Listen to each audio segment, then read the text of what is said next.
Hello dear students, good morning to all of you. This is Magiraj and today I am going to discuss about the force. आज हम बल के बारे में discuss करेंगे कि बल क्या है। आप देखते हैं कि अगर हम किसी भी वस्तु को उठाते हैं, रखते हैं, तो ये किसके द्वारा होता है?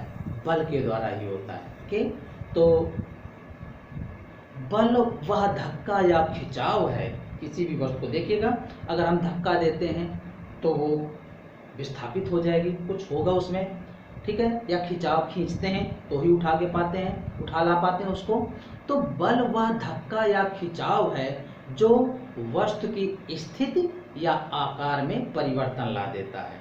जैसे अगर हमने ये स्टूल रखा है, इसमें धक्का मार दे तो ये गिर जाएगा, विस्थापित हो जाएगा, इसकी स्थिति क्या हो जाएगी?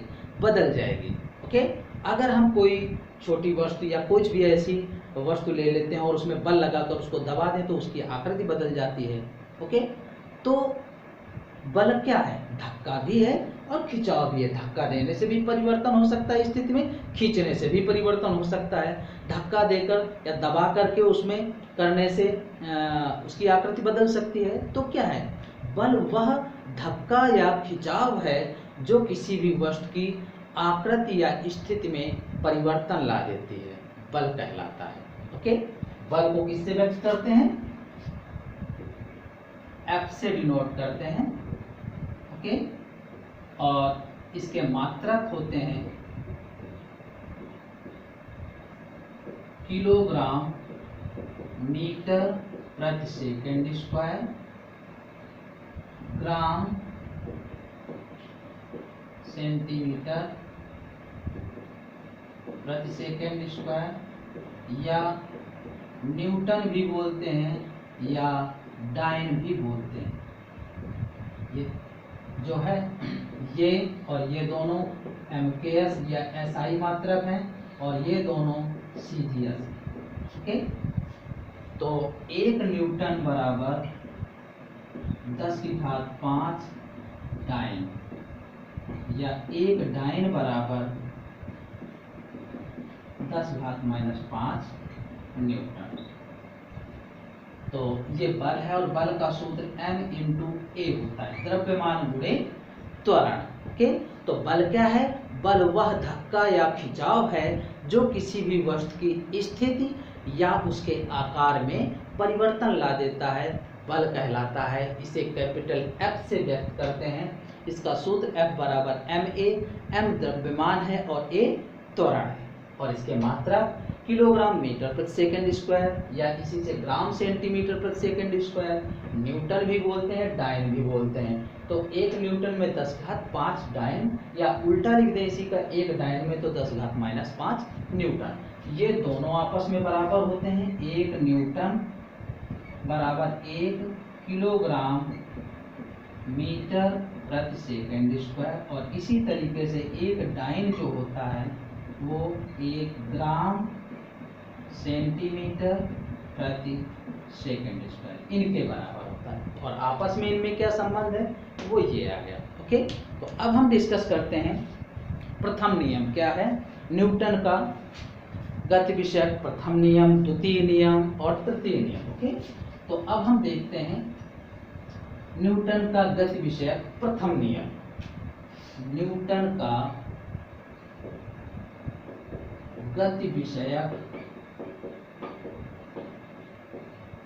प्रथम नियम, और इसे ही किसका बोलते हैं?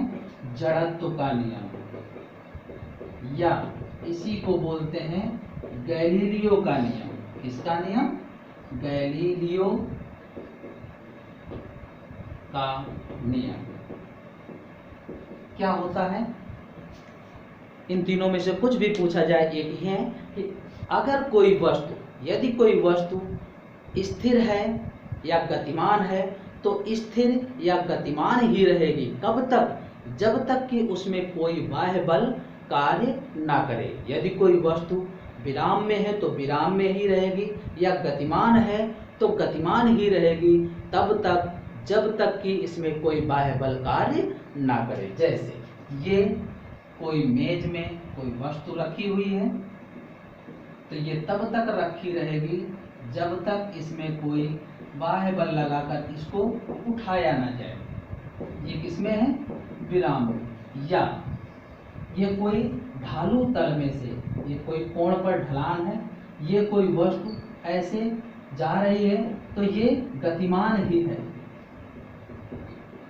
तो कब तक गतिमान रहेगी?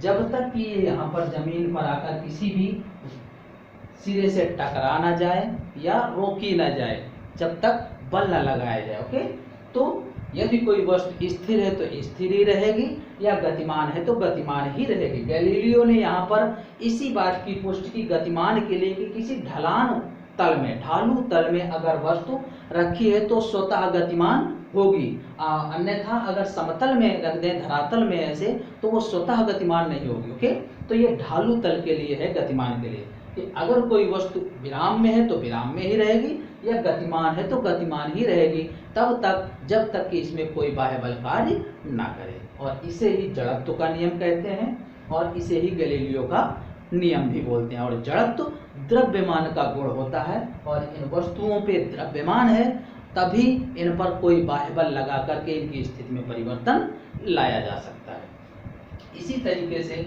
द्वितीय नियम जो है,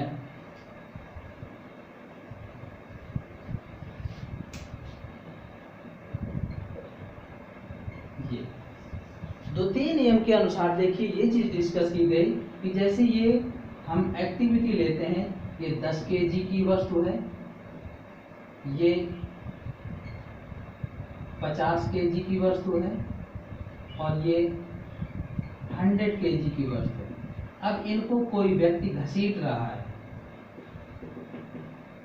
तो आप खुद सोच सकते हैं कि किस स्थिति में व्यक्ति ज्यादा तेजी से दौड़ सकता है। यानी जिसका द्रव्यमान कम है वो उसमें उसकी गति ज्यादा होगी, त्वरण ज्यादा होगा। ओके, तो इसका त्वरण है a1, इसका है a2, इसका है a3, ये है m1, ये है m2 और ये है m3। तो देखिएगा ये सबसे कम है तो सबसे ज्यादा त्वरण और ये सबसे भारी है तो सबसे कम गति होगी। सबसे कम रफ्तार से व्यक्ति दौड़ सकता है क्योंकि उसके ऊपर बोझ ज्यादा है। ओके, तो यहाँ पर देखिएगा जिसका द्रव्यमान कम उसका त्वरण ज्यादा, जिसका द्रव्यमान ज्यादा उसका त्वरण कम। इसका मतलब त्वरण और द्रव्यमान एक दूसरे के समानुपात नहीं है, सीधे संबंधी नहीं है। क्या है? उल्टा संबंध है। देखिए द्रव्यमान कम तो त्वरण ज्यादा, द्रव्यमान ज्यादा तो त्वरण कम। ओके, तो न्यूटन की गति विषयक द्वितीय नियम कहता है कि किसी वस्तु का द्रव्यमान उसके त्वरण के व्युत्क्रमानुपाती होता है। किसी वस्तु का द्रव्यमान उसके त्वरण के व्युत्क्रमानुपाती होता है। तो m = F/a। F क्या है? नियतांक है और इसी नियतांक को तो क्या बोलते हैं? बल। तो इस तरीके से इसका मान आया F = ma। ओके, और जो हमने स्टार्ट में लिखा था कि बल किसे कहते हैं और वहां पर उसका सूत्र लिखा था वो इस तरीके से आता है। ओके, अब हम इसका गणितीय रूप भी डिस्कस करेंगे लेकिन बाद में, क्योंकि अभी हमने यहाँ पर संवेग के बारे में जानकारी देखी। अब आता है न्यूटन का गति विषयक तृतीय नियम। और इस नियम को किसका नियम बोलते हैं? क्रिया प्रतिक्रिया नियम। ओके, तो ये है कि प्रत्येक क्रिया के समान किंतु विपरीत दिशा में प्रतिक्रिया होती है। ओके, क्रिया के समान किंतु विपरीत दिशा में प्रतिक्रिया होती है। जैसे ये कोई हमने पत्थर उठाया, इसका वजन मान लीजिए कि 50 किलो है, तो हमने ऐसे ऊपर की तरफ उठा रहे हैं इसको, तो पत्थर हम पर कितनी प्रतिक्रिया लगाएगा? जितने का वजन का पत्थर है, यानी 50 kg का ही। तो ये भार है, अगर इसका m तो इसकी प्रतिक्रिया क्या होगी? n या r। नॉर्मल रिएक्शन की या रिएक्शन दोनों ही डिजिट यूज करते हैं। n = mg या r = भी mg लिख देते हैं और इसी को बोलते हैं नॉर्मल रिएक्शन अभिलंब प्रतिक्रिया या सिर्फ प्रतिक्रिया बोल देते हैं, वो अभिलंबवत ही होती है। क्लियर? तो ध्यान रखिएगा, प्रत्येक क्रिया के समान किंतु विपरीत दिशा में प्रतिक्रिया होती है और इसे ही क्रिया प्रतिक्रिया का नियम कहते हैं। यहाँ पर जी का मान MKS और CGS में 9.8 या 10 मीटर पर सेकेंड स्क्वायर या 981 सेंटीमीटर पर सेकेंड स्क्वायर, ये MKS या SI मात्रक है और ये CGS मान है। ओके, तो जी के मान दोनों ही उपयोग कर सकते हैं। क्लियर? तो ये है क्रिया प्रतिक्रिया का नियम। क्लियर? अब हम डिस्कस करते हैं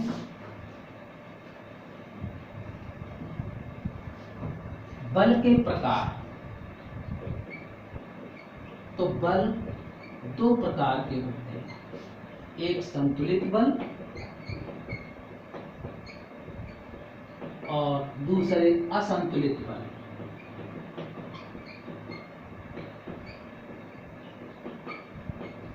तो संतुलित बल क्या होंगे?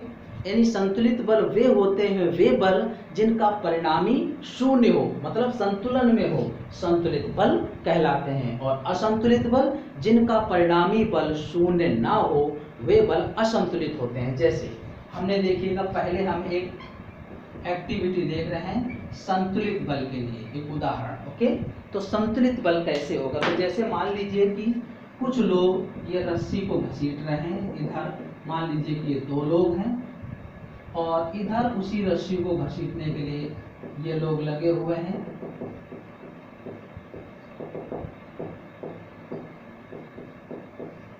ये लोग, यानी ये F1 बल लगा रहे हैं इधर को और ये टोटल F2 बल लगा रहे हैं इधर को।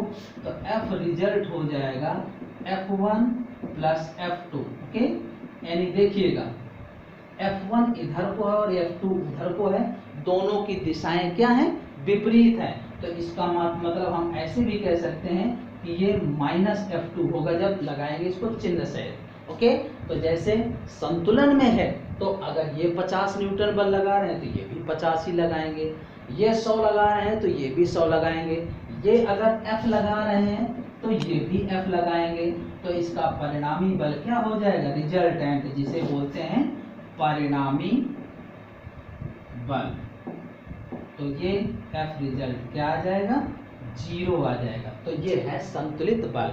इसका मतलब वे बल जिनका परिणामी शून्य होता है संतुलित बल कहलाते हैं। और असंतुलित बल क्या हो जाएंगे? असंतुलित बल यानी वे बल जिनका परिणामी शून्य नहीं होता। इसका मतलब ये F1 और F2 के दोनों के मान क्या होंगे? अलग अलग होंगे। जैसे मान लीजिए कि F1 का मान है 3F और F2 का मान है 2F। तो F1 यानी ये है 3F प्लस माइनस 2F, तो ये आ गया F, यानी 0 तो नहीं आया ना, इसका मतलब F रिजल्ट जो है 0 नहीं है। तो वे बल जिनका परिणामी बल शून्य नहीं होता असंतुलित बल कहलाते हैं। उदाहरण के तौर पर जैसे ये दो लोग हैं, कुल 100 न्यूटन का बल लगा रहे हों और ये 3 लोग हैं 110 न्यूटन का बल लगा रहे हों, तो 110 और 100 अलग अलग हैं, तो यानी फिर भी इनके तरफ 10 न्यूटन ज़्यादा रहेगा। ऐसे हमने मान लिया यहाँ 3F और यहाँ 2F, तो 3F और माइनस 2F जुड़ेंगे तो F, यानी इसके तरफ F बल ज़्यादा है, इसका मतलब परिणामी बल शून्य नहीं है। तो ये क्या होंगे?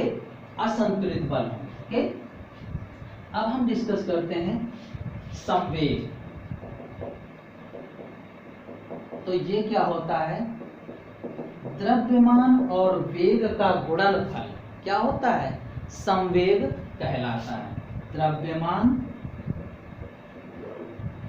व वेग का गुणनफल संवेग कहलाता है और संवेग को P से व्यक्त करते हैं। तो P हो जाएगा m इंटू V। अब इसके हिसाब से अगर इसका मात्रक देखें तो ये हो जाएगा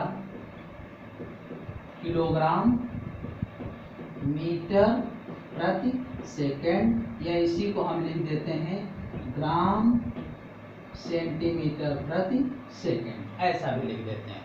क्लियर। तो अब देखिएगा हम इसको न्यूटन का गति विषय द्वितीय नियम से गणितीय रूप भी निकालते हैं। यहाँ पर एक चीज और भी हम डिस्कस कर लें, आवेग, आवेग को I से डिनोट करते हैं, तो ये होता है बल व समयांतराल का गुणनफल आवेग कहलाता है। यानी IF इंटू डेल्टा टी लिख सकते हैं या टी लिख सकते हैं। तो इसको शॉर्टकट में इसका मात्रक हो जाएगा न्यूटन सेकेंड या डाइन सेकेंड भी लिखते हैं, या डाइन सेकेंड भी लिखते हैं। ये क्या है, ये I के मात्रक हैं। तो अब इसमें हम देखते हैं कि न्यूटन के गति विषयक द्वितीय नियम का गणितीय रूप। तो देखिएगा हम जानते हैं कि P बराबर होता है mv। अगर हम दोनों तरफ समय से भाग दे दें या T से दोनों ओर भाग करने पर, तो ऐसा भी लिख सकते हैं सूक्ष्म मान ये dt से भाग करने पर या दोनों ओर अवकलन करने पर। अवकलन का मतलब होता है सूक्ष्म परिवर्तन। द्रव्यमान नियतमान है तो इसको बाहर ऐसे गुणा में रखा रहने देंगे।